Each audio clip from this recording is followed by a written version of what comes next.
Alright guys, good day. We are here right now at Vesla, dali lang gid sa may buhang Haro Iloilo. And we are so blessed po. Kaya balaan nyo nga, ang aton nga guest is syempre the man behind all of their operations. Kag syempre ang o sa ano pa, ang nagatuga, ang nag-visualize, ang make sa sini nga brand possible today. So, Sir Bryce, thank you for having us. Sir, thank you. Good. Thank you. Sir Good. Bryce, many people have been seeing the brand Vesla siguro online or iban sa ila nag-avail naman sa inyong mga services. But they know a little bit of the history of Vesla. So siguro, Sir Bryce, if you can enlighten ang ating mga followers, ang mga viewers, sa history sang Vesla. Yun, I'm Bryce Cuenca by the way guys. So, here at Vesla, nag-umpisa gid ang Vesla tungod nga nakita namon nga ang food cart or mga food kiosk sa Philippines medyo layo sa sagwa. As in layo-layo gid ang design. Yes. Nagabag-o na kita we do upgrade. May mga milk tea na kita, coffee kiosk and everything. Pero the design is same as 1990s or 2000 pang ang design. Yes. Wala gabag-o, sikad lang, pedicab, the usual type. Then we found out in the sagwa sa mga abroad, there will be a different types of food cart na which is biskan gab-e na, layo ka pa lang, makita mo na sila. Wow. May mga lighted signages sila, dako ila cart or different ila designs. Yes. So we try to apply it here in the Philippines, na which is we are 90% deliver nationwide and only 10% here in Iloilo City. Wow. Yun, medyo damo ang aton nga more kami nationwide when it comes to food cart distribution and food cart making. Yun.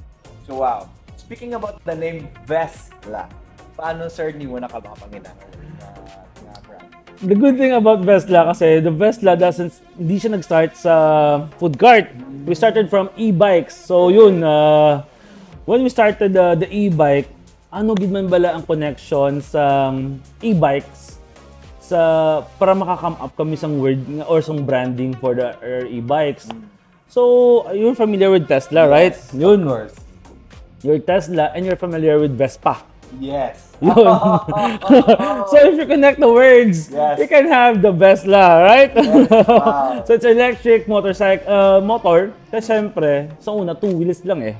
So 2 wheels, andyan yung Vespa na very prominent. Yes. Then here's the Tesla for the electric naman. So we come up for the word na Vesla. Wow. Yun. Very brilliant nga Yun, pag mo sang brand Sir Bryce. So saan login ka mo Sir Bryce nag-start? For the company itself, we started around 2022 for e-bikes. Pero for food carts, we started around 2024. Pero nag-start kami testing sang end of 2023, December. Nakabaligya kami siguro end of 2023 month itself, sa pag-abot gid. Plus we maximize the potential around 2024. Naglain-lain kami design from simple, mga gagmay nga design, to from single model. Right now we do have 1, 2, 3, 4, 5, mga around 6 to 7 models na. Including ano pa siya, hindi pa kasama pala yung yung mga gusto ng client. For example, gusto niya ng 3 wheels na iba yung mga signages, multi-cabs, food trucks, Tamaraws. We can also do that here at Vesla. So when it comes to food cart, food trucks, kayang-kaya. And also we include the kiosk na. Included the kiosk and prefab stores like yung prefab home na 20 square foot. Tapos it comes to the burgers, milk tea, and everything. It's possible also here at Vesla.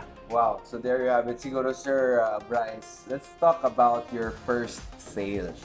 Who was or did you still remember ang pinakauna gid nimo nga nagkuha sa imo nga Vesla nga food cart nga gid? Yung sa food cart ko nga pinakauna, I remember kasi nag-try kami una sang isa first amon anay. Yes. Then ang second na nagkuha sa amon is ang taga Santa Barbara, which is nagbutang siya sa mga buns with different flavors. Wow. Para lang it's a very new to the market, and the good thing is bag-o man ang cart nila. Wow. Then we started na after that one, we expanded. Kasi may nag-order na from sa amon sa Manila, Davao, Zamboanga, Wow. Cebu. Cebu is also one of our earliest nga nagkuha sa amon. Cebu, and also we do have Bacolod as well. Pero usually ang amon gidya nga more kami is Zamboanga and Cavite. Cavite and Luzon. So we're very saturated on that area. Grabe gidya kay damo gid support sa amon on that areas. So, talking about this, sir, right, transitioning into electric, how important is this? How economical is this? And how safe is this for the environment? Usually it's a very broad or damo siya pros and cons sa tuod-tuod lang. Pero when it comes to electric, abe, it's very okay kay ang mga users naton can be handled by anyone. Yes. Kaya wala gid problema for the users for the electric type. Because the speed of the electric type of our food cart is very low. Wala siya kalabot sa 50 ang dalagan. Yes. Hasta lang ka sa 30, 40, amo lang Yeah. gid ang dalagan mo ya. So ang users of our consumers namon that time is happy gid kay biskan sino matudloan lamayo kag mapagamit nila dasig. Yes. And the users are having may mga generators na sila mo. So while they use the generator for their equipment, maggamit man nila for charging the food cart nila. Yun, oo. So dual purpose na, oo. Makalas gid sa dugay. Yes. So, Sir Bryce, speaking about this, siguro medyo technical business nga question. Did you come from a family of business people? Yes. Pero we started from zero talaga. Kasi si Papa sa una, kagi pa na si ka-driver, Wow. naging driver, naging ahente, tapos nag-start siya sa gamay nga motorcycle parts, tapos nag-furniture man siya pero nagbagyong Frank, so naguba ang amon to mga stocks and everything. Then he come up with a DC Auto Works. Ngayon, he is the owner, tsaka yung brother ko andyan, yung DC. Oh, The that DC. explains. Oh my goodness. Pero when I started, there's no such thing nga ngambal masimo bing ginggaan ka kapital. Yeah. We started from zero gidya. Zero. Si Papa nangutang, ako nangutang man ko sa nagumpisa ako. So from scratch kami nga tanan. Kay ginpakita ko man sila nga kaya ko bala. Pero without them siguro ang ara siro nga ginhatag nila nga number one nga ari ko subok isang advice kag ang guidance gidya. Wow. Dako gid nga bagay ang guidance and support of course. Wow. Miskin hindi siya hambali mga money involved pero ang hambal ito amo ni brohon mo. Si mama ara man ga bulig sa akon nga ga-advise nga dapat stay humble ka lang always and everything. He always guide me and di man siya amuna ka strict gid kay ginapabayaan man ko nila pero they find ways nga to guide me. Amo gid na yang dako nga bulig sang parents ko sa akon. There you have it. Grabe na, damo-damo na sumong sa ginaan. Well, Sir Bryce, speaking about Tesla, yes, people already have this a little bit of knowledge about Tesla. And maybe they have a business. Could you tell them kung ano ang pwede nila ma-avail sa inyo ng mga services or ipaubra nila and ano pang mga available ninyo nga products for them? Usually, for Vesla, this kind of business or siguro product is intended for startup people. Yes. For example, ang taong gusto mag-try negosyo, Yeah. taong gusto mag-try, ano gid man bala ang feeling or ano ang sitwasyon kung ikaw negosyante ka. Kay dire ma-control mo. Number 1, number of employees. Number 2, location mo. Yeah. Amo gid na ang basta makapili ka kung di mo ang tawo. Yeah. Number 3, may choice ka. Naglain ang chimpo, Yeah. may bagyo, hindi kaya magwa. Yeah. Number 4, wala kaya renta. Wow. Why kaya blood pressure nga every bulan may lalagson ka nga 30 mil, 20 mil. Tapos wala ka sang advance deposit kag mga security deposit nga which is may mga renovation cost ka pa. Ang nami sina, if everything doesn't work well on the business side, madala mo ya puli ang cart. Yeah. Hindi ambal mo nga pero na ibi nagpatindog ka sang store. Yeah. Siyempre, first timer ka sa negosyo, hindi mo mabalaan kung ma-perfect mo gid man or hindi. Paano mo ito mabadala puli ang mga tiles mo? Kay gubon mo na mo, ibalik mo as is where it is. Yeah. Ang mga equipment mo nga napamakal, damo-damo. Siyempre, inline store ka na eh. kag ang mga furniture mo nga naka-fix sa wall and sa mga sa loob, hindi mo na madala na puli. Unlike the Rhea, nga everything worst comes to worst, you have another option. Basta next time, lain naman nga food ang i-cater mo, ma-utilize mo gyapon ang imo nga food cart. Plus, sa mga gapang franchise.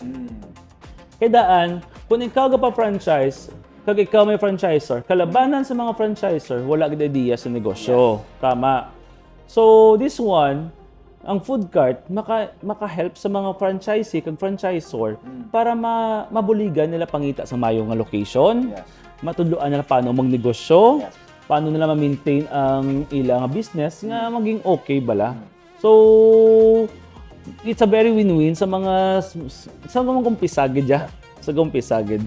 Dako nga bulig. So grabe, this is not just about them having these products the best but this is also helping, especially sa inyo, the startups, sa inyo, mga businesses.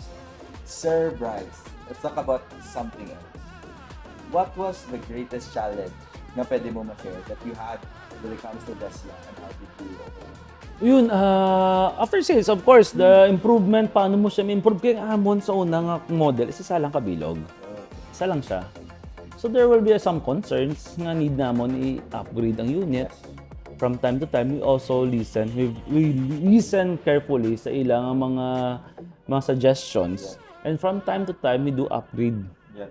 We change the model, we change the components, we change the craftsmanship kung na-improve namon. So, from time to time, we listen and we find ways to make their food cart and deliveries very comfortable and convenient for them. Para mangkitaan naman pagi kung paano nga pagbato nila, manegosyo na lang din sila ya. Amo na nga mo, number one goal nga we never stop to improve. Kay ang gusto ko lang gid is to improve always. Kaya you can't perfect in one go eh. It will take you years and years of experience just to make it smoother and smoother eh. Di ba? Ang ginapangayo ko. There you have it, everybody. Kita ninyo ang heart, ang passion ni Sir Bryce when it comes here sa Vesla. Sir Bryce, let's talk about the next generation. Maybe there are this next generation who are watching or who will be watching this video. And they have a little bit of entrepreneurial skills like you. No, I know, malaan ko, they would be listening to this and ano ang imo nga ma-advise sa ila? Start young. Kaya start without anay pamilya. Kaya nga, if you have a family, yung kaba mo or your ano ba, yung kulba mo gidya, lain. Kaya nga, kung ikaw gumpisa, kung may bata ka na, ang imo mindset, basi magutman ang pamilya ko and everything. Pero ikaw, single ka pa, bata ka pa, kung maperdigin man kag sa madaog, wala sang ikaw basulon, wala ka sa magutom nga iban, kaugalingon mo lang. So, kag imo nga focus ara gid sa negosyo. Kay karon, kung ikaw may family na, medyo held back ka, medyo may kulba ka, matras ka gamay, kay syempre, what if it doesn't work? How about my family? What will happen to my family? So, I suggest for everyone is listening, kung may ara ka pa man work subok, hindi pagbayai mo work, try negosyo, samtang ga-work ka pa para mabalaan mo ang feeling. Samtang wala ka pamilya, hindi pagulata nga damo ng higkwarta mo para magkapital. That's very wrong. Start with very small and try to learn from it. And kung okay, go for it, di ba? There are people, nga gambal nga matipid ko anay, gusto nila ang retirement nila, gamito nila para sa business. Ang problema, if retired ka na, you're very weak na. So, to be honest, yung stress level mo, hindi mo na kaya i-compensate sina. So, what I can suggest, what if hindi ba mag-work? Paano matabusin mo? Anong retirement? Hindi makadto ang retirement mo. Who will feed your family? So, try to start at very young or at very early para lang gid siguro nga ang imo focus ara gid sa negosyo. Kay karon kung medyo damo na responsibilities mo in life, medyo makulbaan ka na gid na. Amo na ako masuggest. Grabe, there you have it. It was really from the heart. Thank you very much, Sir Bryce. For the last time, could you invite our followers and tarangin mo lang si Nito update sa inyo mga Sige. For everyone looking forward for food cart, food kiosk, or food trailer, Vesla Motor is available at Barangay Buhang, Haro, Iloilo City. We're available at Google Maps. You can check our social media, Facebook and TikTok. We also have Instagram. But if you're outside Iloilo, don't worry kasi we deliver door by door. Basta dadaanan na ng wing van or ng delivery van namin, we can deliver nationwide. We have delivered Isabela, Zamboanga, Tawi-Tawi, Davao, saan pa ba? Calibo and Negros areas. Lahat yan na-deliver namin. Leyte, Cebu, Cagayan, Butuan, Dipolog. Almost lahat ng na even in Muslim regions nakapag-deliver na kami. So, if you're looking for food carts, just message Vesla Motor. Thank you. There you have it. Sir Bryce, for the last time, ano ka nga year ka mo nag-start sa Vesla? 2024. 2024. Let's go back a little bit. 2024, Sir Bryce, for my last question. Will you still establish ang Vesla? Oh, yes naman. Yes. Super yes. But siguro more improved, more aggressive. As in, if I just knew na Vesla will be coming like this, as in grabe siguro, I will invest more on by that time siguro. Amugin lang ako nga Vesla is very prominent nga it's a very right decision siguro. Tanan nga naging sala ko negosyo. This is one of the best siguro for my opinion. So there you have it. If you are a business and you want to be featured next, comment down below. And sa inyo dira ng mga startups, please contact Vesla Motors at your Facebook page. So para ka mo sa inyong food cart as you start to madam with sa mga benefits. This is Sir Bryce, you've seen his heart, you've seen his passion and what he's doing. He will be more than willing to assist you, not just sa pagbakal nyo, even after this, and pamatian din lang ninyo. So this has been Brand Boss, and God bless everyone. See you on the next video.